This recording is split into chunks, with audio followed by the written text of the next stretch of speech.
하나님 말씀 누가복음 11장입니다. 오늘은 누가복음 11장 46절, 47절 말씀만 제가 봉독하겠습니다. 가라사대 화 있을진저 또 너희 율법사여 지기 어려운 짐을 사람에게 지우고 너희는 한 손가락도 이 짐에 대지 않는도다. 화 있을진저 너희는 선지자들의 무덤을 쌓는도다. 저희를 죽인 자도 너희 조상들이로다. 아멘. 본문 말씀을 가지고 공의의 하나님을 사랑하라 라는 제목으로 세 번째 시간 하나님 말씀을 증거하겠습니다. 예수님은 바리새인들의 이율배반적 이중성 삶을 질타하셨습니다. 그들은 외형적으로는 거룩한 포장을 하고 있지만 그들의 내면에는 악독이 가득했고 위선이 가득했기 때문에 그래요. 그래서 예수님은 본문에서 화 있을진저 하시며 6개의 화를 선포하시는 거예요.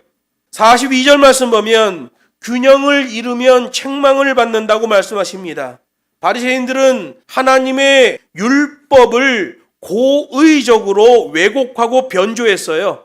장로의 유전을 만들고 하나님의 율법은 박제화시키고 사장시켜버렸습니다. 그리고 모든 기준을 자신이 만든 장로의 유전으로 했던 거예요. 그들은 자신들이 만든 장로의 유전은 철저히 지켰으나 하나님의 율법은 헌신짝 버리듯이 버렸다는 거예요. 하나님이 말씀하십니다. 너희는 균형을 잃었다. 두 번째 화는 43절에 나와요. 하나님을 빙자하여 자기를 자랑하고 자기를 높이면 책망을 받는다고 말씀하셔요.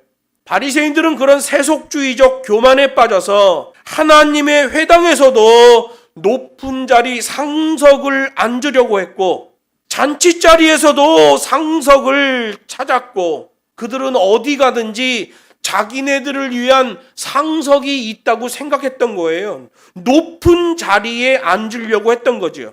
그렇게 타인으로부터 도에 넘는 섬김을 받으려고 하는 것, 그것은 화 있을진저의 심판을 받을 수밖에 없는 죄악이라고 말씀하셔요.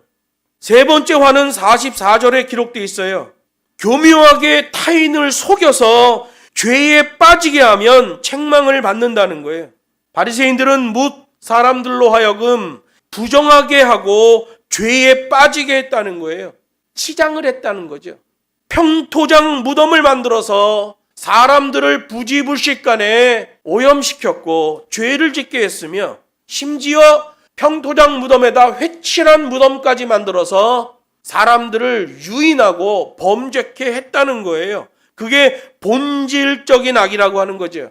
여러분, 본질적인 악은 제일 먼저 에덴 동산에서 나옵니다. 뱀이 하와와 아담을 미혹하지요.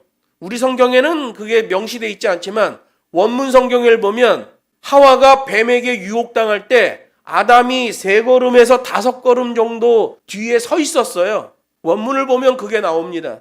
그래서 뱀이 하와를 유혹할 때 아담이 뒤에서 하와의 어깨를 잡으며 여보 이렇게 하면 안 돼. 하나님의 말씀이 있잖아. 라고 말했어야 돼요. 그런데 그걸 그냥 방조하지요. 그때 사단이 유혹했던 게 뭡니까? 미혹해서 구덩이에 빠지게 하는 전략이에요. 이게 본질적인 악입니다. 타인을 교묘하게 속여서 구렁텅이에 빠뜨리는 것. 이건 본질적인 악인데 바리새인들이 그렇게 했다는 거예요.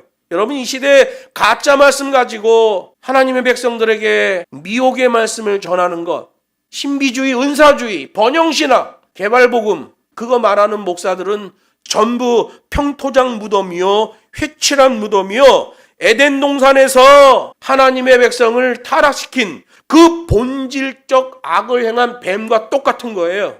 하나님의 백성들이 하나님의 계명을 떠나 목자 없는 양과 같이 되고 만다는 거예요. 하나님의 계명에 의존돼야 되는데 자기 생각, 자기 기준, 자기 감성주의에 빠지면 그렇게 되는 거예요. 예수님의 가르침에 감동했던 어느 한 바리새인이 예수님을 자기 집에 초청했잖아요. 그 초청했던 바리새인이 불쾌한 마음을 가졌어요. 왜? 예수님이 식사 전에 손을 안 씻으셨다는 거죠. 장로의 유전으로 예수님을 판단하는 겁니다. 그래서 예수님이 분노하시는 거예요. 장로의 유전 때문에 패역한 삶을 살고 있는 전체 바리새인을 대상으로 책망의 말씀을 내뱉으셨어요.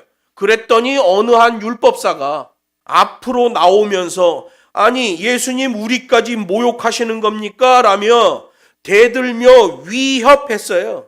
오늘 성경 본문에는 위협이라는 말이 나오진 않지만 뒤에 가서 보면 선지자들의 죽임당함을 말씀하신단 말이에요. 선지자들이 어떻게 죽임당합니까? 괴롭힘을 당하고 위협당하고 끝내는 죽잖아요. 구약시대 보면 하나님의 선지자들이 그렇게 핍박을 당한단 말이에요. 그 단어와 똑같은 단어를 사용해요. 우리를 모욕하십니까? 라고 대드는 말이 위협이란 말이에요. 여기도 복선이 깔리는 거예요. 결국 이들이 예수님을 죽이겠구나. 앞으로 나서며 예수님께 대든 서기관이 말합니다. 이 율법사. 예수님 당신의 말은 근거도 없는 말입니다. 정당성도 없고 터무니없는 소리입니다. 라며 예수님을 오류로 몰아붙이잖아요. 오늘 보면 46절에 보면 타인에게 불필요한 짐을 지게 하는 것도 책망을 받는다고 말씀하셔요. 여기 46절에 보면 지기 어려운 짐이라는 말이 나와요. 포르티제테라는 말이에요. 이게 의역을 해야 됩니다. 이거는 장로들의 유전에 대한 율법사들의 해석을 말하는 거예요. 장로의 유전을 만들어 놓고 율법사들이 그걸 해석해 줍니다. 그런데 이건 백성들이 질 수가 없는 짐이에요. 지기 어려운 짐. 이걸 법률 용어로 해석하면 부당한 법률을 적용한 이중 고발이라는 말입니다. 헬라어 법률 용어예요. 부당한 법률을 적용한 이중 고발. 그래서 헬라어 법률 사전 보면 수동적 입자라고 돼 있어요. 입자가 뭡니까? 아주 작은 입자를 얘기하는 거죠. 수동적 입자라. 상관 안 해도 되는데 상관을 하는 거예요. 시비를 거는 거죠. 조그만 입자 가지고 수동적 입자야. 그거로 꼬투리를 잡으려는 자가 그거 갖고 시비를 거는 거죠. 군대 가면 그런 거 있죠. 군대 가면 아침에 청소를 하는데 고참이 와가지고 이런데 이렇게 먼지 앉을 만한데 이렇게 손가락으로 이렇게 해봐요. 이렇게 해서 먼지가 눈에 보인다 그러면 먼지를 세요. 먼지 50개. 다 엎드려 뻗쳐 50대씩 해서 50대 때리는 거예요. 이게 수동적 입자라는 뜻이 바로 그거예요. 그냥 상관이 없는데 괜히 시비를 거는 거죠. 이렇게 쓱 닦아서 먼지 입자를 이렇게 보고 오늘은 100대. 그냥 때리는 거야. 자기가 100대 때리고 싶으면 100대 때리는 거야. 법률 용어. 부당한 법률을 적용한 이중 고발이라는 뜻이에요. 뒤집어 씌우는 거죠. 요즘은 어떻게 하나요? 직권남용 직무유기. 어느 지자체장이 됐어. 어떤 일을 했어. 직권남용. 때려버리는 거야. 수동적 입자거든. 이거 털어서 먼지 안 나는 사람이 어딨어요. 했다고 직권남용이야. 그래서 안 했어. 직무유기야. 이게 여러분 오늘 본문에 나오는 지기 어려운 짐, 포르티제테라는 말이에요. 장로의 유전을 만들어 놓고 바리새인들이 그걸 해석해 주고 백성들한테 그렇게 지키라고 그러는 거예요. 근데 그거는 수동적 입자, 직권남용 뒤집어 씌우는 것일 뿐이라는 거예요. 이게 하나님의 평가예요. 이 포르티제테라는 말을 사회 규범에서 해석할 때는 이렇게 해석해요. 마치 모자이크와 같은 형식을 적용하는 죄의식이라는 거예요. 끝이 없어. 여러분 모자이크라는 게 뭐예요? 조그만 종이 쪼가리 색종이를 갖다 붙여가지고 어떤 전체적인 그림을 만드는 거잖아요. 모자이크 색종이가 쪼가리가 뭐 몇천 개, 몇만 개가 붙을 수 있어요. 그런데 그 조각조각 하나 가지고 시비를 걸어대는 거야. 이거는 왜 이렇게 붙였냐? 옆으로 15도만 비틀면 색깔이 더 잘 날 텐데 이거는 왜 이렇게 연한 색으로 붙였냐? 조금 더 진한 거로 붙이면 좋을 건데 모자이크 종이 쪼가리가 수만 개가 붙어 있는데 한 조각 가지고 시비를 걸어대는 거예요. 사회 규범으로 해석하면 마치 모자이크와 같은 형식을 적용한 죄의식이다. 조각조각으로 다 문제를 삼는 거예요. 요즘으로 비교하면 뭐예요? 별건 수사죠. 입건된 건 다른 문제인데 털어보니까 아무 문제가 없어. 그러니까 별건으로 잡아들여갖고 때려버리는 거예요. 여러분 이 시대가 이런 악한 시대입니다. 제가 이 말씀을 연구하면서 보니까 와 어쩌면 이 시대랑 똑같냐 이런 생각이 들어요. 바리새인들의 문제는 613개에 달하는 장로의 유전 규범을 만들면서 하나님의 율법을 박제화시켜버린 거예요. 자기네들이 만든 게 더 우선이라는 거죠. 자신들의 장로의 유전을 해석하고 가르치면서 자신들의 가르침을 하나님의 율법보다 더 높은 위치에 놓은 거예요. 그게 바리새파의 우월주의죠. 서기관 직책까지 잠식해 들어가고 유대교 전체 종교 권력을 독차지했어요. 그러다 보니까 어디를 가든지 상석에 앉으려는 그 못된 습관이 만들어진 거예요. 그래서 예수님에게 책망을 받고 있잖아요. 일반 백성들은 그런 복잡한 규정을 다 알지 못하고 있어요. 사실은 알 수조차 없을 만큼 복잡했어요. 그런데 바리새인들의 억압 때문에 백성들은 허덕허덕거리면서 그것을 지켜야만 했지요. 그래서 여기 46절에서 예수님이 지적하는 것은 이거예요. 바리새인들이 백성들에게는 그렇게도 지키기 힘든 장로의 유전을 지키라고 요구하고 있지만 실제로는 백성들에게만 지키라고 그러고 자기는 안 지킨다는 거예요. 그래서 유대인을 상대로 기록된 마태복음에 보면 23장 3절에 이렇게 돼 있어요. 그러므로 무엇이든지 저희의 말하는 바는 행하고 지키되 저희의 하는 행위는 본받지 말라. 저희는 말만 하고 행치 아니하는 자다. 이렇게 말해요. 여러분, 이 말씀 속에 뭐가 들어있어요? 행위로 심판이에요. 유대인들은 혈통으로 구원받는다고 생각하지만 이따위 짓을 하는 자들은 하나님이 그 행위로 심판하실 것이다. 이렇게 말해요. 이론과 실제가 분리되어 있는 이중인격자들이라는 거예요. 이게 어디서 잘 나옵니까? 이런 패역함이 종교 영역에서 많이 나옵니다. 겉으로는 아주 거룩한 척하고 속으로는 악독의 패역함이 나타나죠. 오늘 본문에 나오는 바리새인들이 그랬고 예수님의 교회가 만들어진 다음에 교회 안에서도 이런 일들이 수도 없이 발견됐고 지금도 창궐하고 있습니다. 가르치는 자, 인도자에게서 나오는 폐악질이에요. 그래서 여러분, 목사는 설교를 많이 하면 많이 할수록 죄를 짓게 되는 거예요. 진짜 하나님 말씀으로 하지 않으면 설교를 하면 할수록 구덩이로 빠지는 거예요. 그런데 요즘 이상한 목사들은 자기가 강단에서 설교하는 모습 막 이런 걸 사진 찍어갖고 자꾸 SNS에 올리고, 저는 좀 이해가 안 돼, 그런 거. 저는 그래요. 이해가 안 돼. 상석에 앉으려는 바리새인들하고 똑같단 말이에요. 우쭐하는 거죠. 여러분, 우린 종이에요. 저나 여러분이나 다 하나님의 종이에요.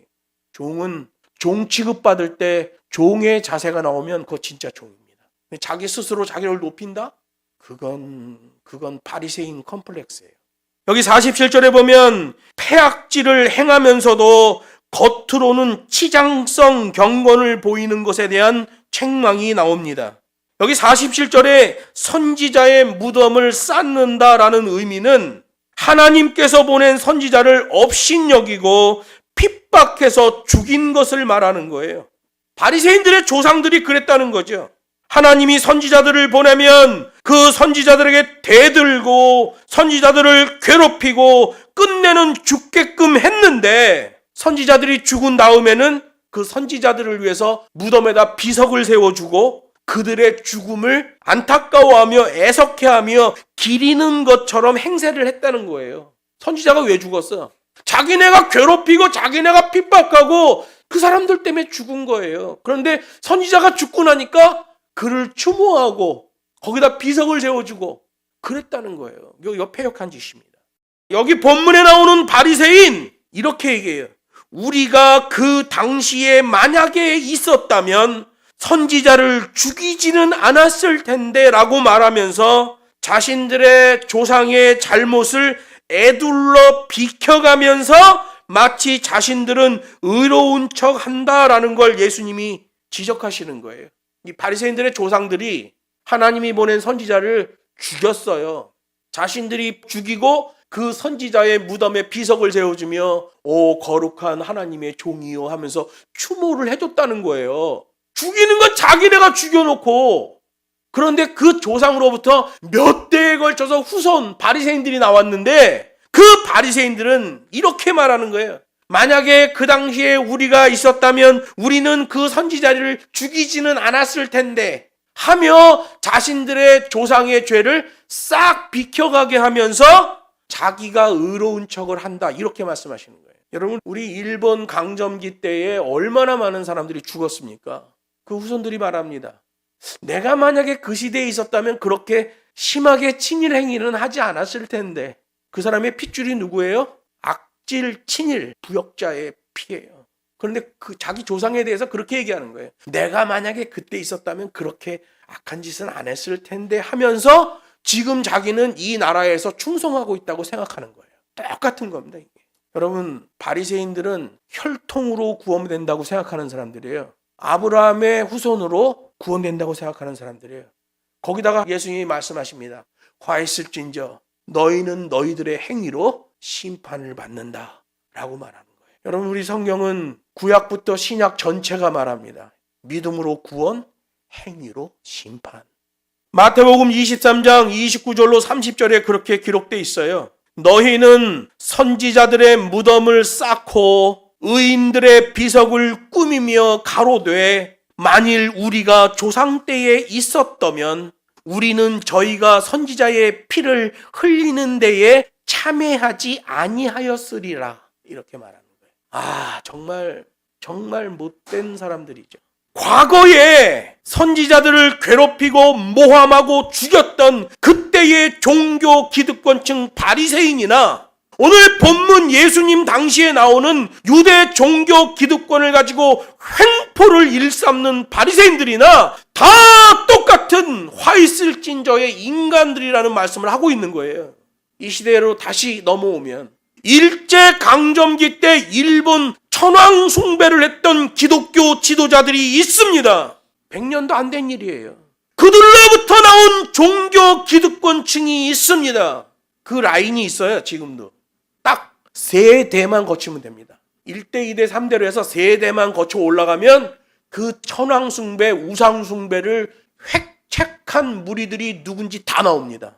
그들의 후예들이 이 시대의 교회 기득권층이 되어 있습니다. 똑같아요. 자신들의 조상의 잘못을 에둘러 비켜가며 우상 숭배 문제를 회피하려고 지금 자기들은 의로운 척을 해요. 누가? 메가처치, 만몬 권력, 대형교회, 돈으로 권력을 부리죠. 여러분, 천주교는 1년에 언론 보도를 막으려고 얼마를 쓰는 줄 아세요? 30억을 예산을 배정해 놓고 있습니다. 천주교는 전 세계가 하나의 망이잖아요. 그래서 유럽에서 아주 좋은 포도주를 많이 수입해 와요. 그래서 명동에 꽉꽉 채워 놓습니다. 기자들을 불러서 좋은 술 대접하고 봉투 줍니다. 천주교 안에서 좋지 않은 사건이 발생하면 언론사 다 불러가지고 술 주고, 천주교는 술 먹으니까 아주 오래된 포도주 맛 보여주고 두둑한 돈 봉투 다 넣어줍니다. 보도가 안 나갑니다. 불교도 그렇게 해요. 불교는 더 많이 있죠, 돈이. 기자들을 대접하는 그 부서가 따로 있어요. 청와대 안에도 있었잖아요. 종무실. 종무 1, 2, 3과 4과. 4과는 무당들을 관리합니다. 우리 기독교는 서울에 있는 모 교회에서 했어요. 1년에 10억. 아주 큰 교회인데 거기서 1년에 예산 10억을 할당해 놓습니다. 그 교회 목사가 우리나라 친일파의 최고봉입니다. 지금은 돌아가셨죠. 10억. 일제강점기 때 일본 천황 숭배를 했던 기독교 지도자들, 그들로부터 나온 종교 기득권층, 우상 문제를 회피하고 의로운 척하고 있습니다. 그래서 말해요. 그들이 서로 사랑합시다. 자기네 뒤가 구리거든요. 그러니까 서로 사랑합시다. 하나님은 사랑이십니다. 은혜로 합시다. 이렇게 얘기하는 거예요. 공적인 영역에서의 하나님을 없애버리고 개인 구원만 강조하는 메시지를 줍니다. 나 기분 좋고 나 구원 받았네 막 이러면 기분 좋은 거야. 그거로 가는 거예요. 공적인 개념에서의 하나님, 전체적인 개념에서의 하나님을 못 보게 합니다. 우상 숭배했던 그들의 죄를 에둘러 피해가게 하려고 하는 거예요. 이거 해결 안 되면 한국교회는 답 없어요. 여러분, 종교 차원에서의 그런 일들이 있고요. 그 친일했던 사람들의 그 문제가 정치, 경제, 사회, 문화, 교육 군사, 법조 등등 모든 분야에서 여전히 진행형 폐악질입니다. 조상들의 죄를 에둘러 피해가며 자기들은 굉장히 경건하고 옳고 정의로운 것처럼 거기에 짓눌려서 독립운동했던 사람들은 가난을 벗삼아 살아가고 있잖아요. 자기의 모든 재산을 다 집어넣고 나라와 민족의 독립을 위해서 일하던 후손들은 엉망진창으로 살아가는 거예요. 예수님 당시로 돌아가 보면 이 바리새인들의 문제에 대하여 그들의 조상적 때 벌어졌던 일들, 그리고 지금 벌어지고 있는 일들을 전체를 연결해서 입체적으로 볼 수 있도록 예수님이 말씀하시는데 그걸 책망하셔요. 이게 구조적 악이라고 그러는 거예요. 잘못된 카르텔, 잘못된 기득권을 부숴버리지 않으면 이 구조적 악이 계속되는 거죠. 바리새인들도 그랬어요. 본문에 나오는 바리새파 사람들도 조상들을 포함해서 자신들의 악함을 은폐하기 위해 위선을 보였는데 예수님에게 딱 걸렸죠. 그동안은 바리새인들의 권세가 워낙 강력해서 그 어느 누구도 바리새인들에게 그런 따끔한 말을 할 수 없었어요. 그들의 조상 때부터 죽은 선지자를 기념하면서도 살아있는 선지자를 또 죽이는 모순된 자들이었단 말이에요. 선지자를 괴롭혀요. 위협해요. 죽여버려요. 선지자가 죽었어. 무덤을 만들고 비석을 세우고 굉장히 그를 기리는 척하고 또 살아있는 다른 선지자를 죽이는 거예요. 그게 반복되고 있는 거죠. 예수님은 그거 말씀하시는 거예요. 모순된 자들이에요. 여러분, 이게 정치적으로는 프로파간다 정책이라는 거예요. 사건으로 사건을 덮는 거죠. 예수님은 여기 누가복음 11장 47절에서 어떤 과거 사건 하나를 염두에 두고 말씀하시는 거예요. 이 사건이 뭐냐면 세례 요한 참수 사건을 염두하시고 이 얘기를 하는 거거든요. 선지자를 죽였다는 거예요. 여러분, 사람으로서 마지막 선지자가 세례 요한이에요. 선지자가 계속 줄다가 마지막으로 사람 선지자는 세례 요한까지 하나가 남아요. 그리고 세례 요한이 죽은 다음에는 사람으로서의 선지자는 존재하지 않습니다. 지금도 없고요. 선지자는 없어요, 지금. 왜? 계시가 완성됐기 때문에 더 필요한 계시가 없어요. 그 선지자를 죽였다는 거죠. 세례 요한을 염두하고 있는데 이 세례 요한을 염두하는 것은 마태복음 14장 사건이에요. 당시에 분봉왕 헤롯이 동생 빌립의 아내 헤로디아를 강탈합니다. 자기 제수씨잖아요. 자기 동생의 부인이야. 그런데 그 동생의 부인을 강탈하여 자기 첩 삼아버립니다. 그것으로 인해서 민심이 요동쳐요. 저 헤롯이 아주 폐악질을 하는구나. 어떻게 사람의 탈을 쓰고 자기 동생의 부인을 강탈하여 겁탈하고 자기 부인 삼느냐. 민심이 요동쳤단 말이에요. 그때 마지막 선지자였던 세례 요한의 목을 쳐 참수를 시키는 거예요. 세례 요한을 쳐서 참수시켰더니 헤로디아를 취한 그 불륜 사건은 확 덮여버리고 선지자 세례 요한의 죽음에 대한 뉴스만 가득한 거예요. 이게 프로파간다 정책이죠. 예수님 당시에 바리새인들이 이런 짓을 하면서 사는 거예요. 계속. 백성들의 일들, 다른 종교 지도자들의 일들을 모자이크처럼 만들어 놓고 그 쪼가리 하나를 먼지 털듯이 가지고 괴롭히는 거죠. 안 걸릴 놈이 누가 있어요? 다 걸리지. 수동성 입자. 오늘 본문에 나오는 단어예요. 수동성 입자. 아무 문제 없이 그냥 먼지인데 그걸 가지고 시비를 거는 거죠. 이 시대의 종교 프로파간다 정책은 뭐가 있나요? 이벤트로 이벤트 덮기죠. 계속 이벤트와 프로그램을 돌려대기 때문에 성도들은 그걸 새로운 것이라고 생각하지만 실제로는 해로운 거예요. 새로운과 해로운을 잘 구별해야 돼. 이벤트 하면 새로운 것처럼 느낍니다. 그런데 실상은 해로운 거예요. 바리새인들의 가르침은 굉장히 좋은 것 같아요. 해로운 거예요. 여러분, 성경 말씀 하나님의 계명이 아니면 이걸 분간할 길이 없습니다. 이 시대 교회들의 그 해로운 이벤트, 자꾸 만들어내는 해로운 이벤트, 모자이크 종이 쪼가리처럼 수만 개, 수십만 개로 나와지고 있는 이벤트, 해로운 거예요. 근데 사람들은 새로운 것으로 착각하는 겁니다. 왜 그래요? 하나님 말씀을 몰라서 그래요. 하나님의 말씀을 알면 그런 이벤트가 나와도 신경 안 쓰죠.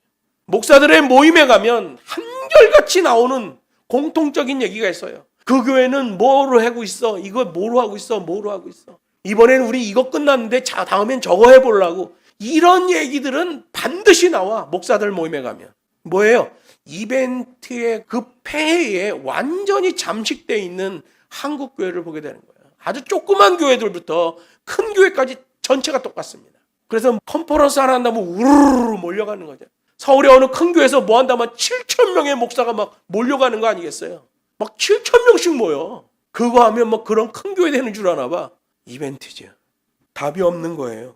본문으로 돌아오면 너희 바리새인들의 조상이 선지자들에게 대들고 괴롭히고 끝내 죽게 했듯이 현재 유대 종교 기득권을 가진 너희들도 예수님에게 대들고 괴롭히고 끝내 죽게 할 것이다. 복선과 예언, 중첩 효과라고 그러는 거예요. 현재의 바리새인들 너희는 그동안 죽은 선지자 전체에 대한 죄악보다 더 큰 죄악이 될 하나님의 아들을 죽게 하는 일을 범하게 될 것이다 이거예요. 예수님 오기 전에 유대 종교 지도자들이 하나님의 종들을 굉장히 많이 죽였어요. 어마어마한 숫자를 죽였어요. 그 어마어마한 숫자를 죽인 전체의 죄보다도 더 큰 죄를 너희들이 저지르게 될 것이다. 누구예요? 하나님이신 하나님의 독생자 예수 그리스도를 죽이게 될 것이다. 이 말씀하시는 거죠. 여러분, 종교 지도자들은 그래서 영적인 무게중심을 잘 잡아야 돼요. 계명의 법과 식대로 아가페 한 동작해야 돼요. 그래서 진짜 목사는 그 아가페 한 동작에 겸손과 충성이 보인단 말이에요. 죽을 각오하고 하나님 말씀 전달해야 돼요.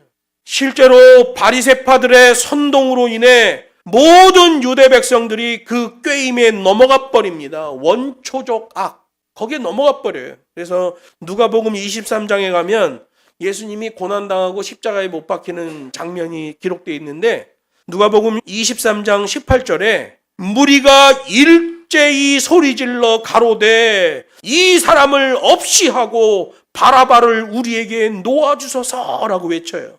무리가 일제히 소리질러 가로되 이게 뭐예요? 콘탁이 있다는 거예요. 콘탁이 뭡니까?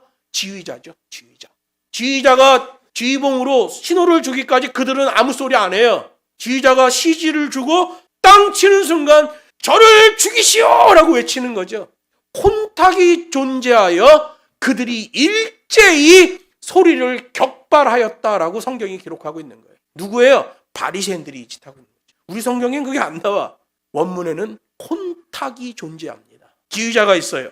누가복음 23장 21절에 또 외칩니다. 지휘자가 지휘봉을 또 흔드는 거죠. 저희는 소리질러 가로되 저를 십자가에 못 박게 하소서, 십자가에 못 박게 하소서 하는지라. 지휘자가 또 신호를 준 거예요. 그래서 그들이 일제히 소리를 격발하여 가로되. 바리새인들의 선동이죠.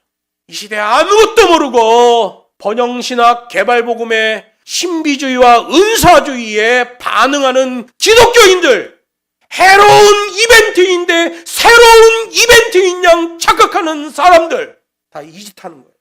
누가복음 23장 23절에서 또 말해요. 저희가 큰 소리로 재촉하여 십자가에 못 박기를 구하니, 성경이 말합니다.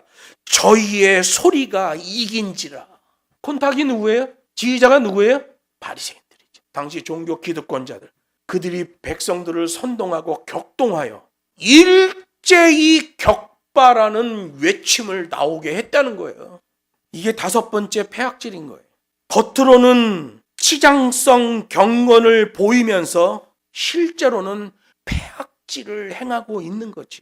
그래서 48, 49, 50, 51 가면 이 치장성 경건에 대한 책망을 또 세 단계로 분류해서 예수님이 책망하는 걸 보게 돼요. 48절에 보면 자신들의 과거의 죄악을 그대로 답습하면서 그 죄악을 미화할 때에 이거 책망이 돼요. 49절에 보면 하나님께서 선지자들을 보내고 또 보내도 바리새인들은 계속해서 선지자들을 죽여왔다. 50절 51절에 보면 조상 때로부터 계속해서 흘렸던 선지자들의 핏값을 이 시대의 바리새인들에게 묻겠다라고 예수님이 선포하시는 거예요. 사단에게 경도되어 격동하는 인간들, 그들의 특징은 이중성이에요. 겉으로는 경건한 척하지만 속으로는 악독한 자들, 하나님과 아가페 한 동작이 안 되어지는 자들. 그래서 교회론을 말하는 에베소서 1장 10절에 보면 예수 그리스도 안에서 통일되게 하려 함이라 이렇게 말씀하셔요. 우리가 남이가 그래서 우리끼리 하나 되자 뭐 이런 게 아니에요. 기독교인은 하나님으로 인해 하나예요. 이게 아가페 한 동작이죠. 말씀을 맺습니다. 디모데후서 2장 5절에 이렇게 기록하고 있어요. 경계하는 자가 법대로 경계하지 아니하면 승리자의 관을 얻지 못할 것이다. 이렇게 말해요. 법과 식대로. 하나님의 백성은 법과 식대로 하는 자들이에요. 하나님의 말씀에 법과 식대로 하지 아니하면 승리자의 면류관을 얻지 못한다. 구원의 백성이 될 수 없다. 이러는 거예요. 우리 주님은 공의가 충만하신 분이에요. 유대 종교 권력, 종교 지도자 바리새인들에게 선명한 공의로 대응하시는 것을 보면 알 수 있어요. 그리고 이것을 볼 때에 심판도 공의로 심판한다는 사실을 알게 되는 겁니다. 모든 그리스도인들은 공의로우신 하나님을 사랑하고 하나님의 공의의 계명을 사랑하고 공의를 따라 아가페 한 동작해야 돼요. 예수님의 아가페는 하나님의 공의를 온전히 이루는 조건적 아가페이며 추종성 아가페라고 성경이 증거합니다.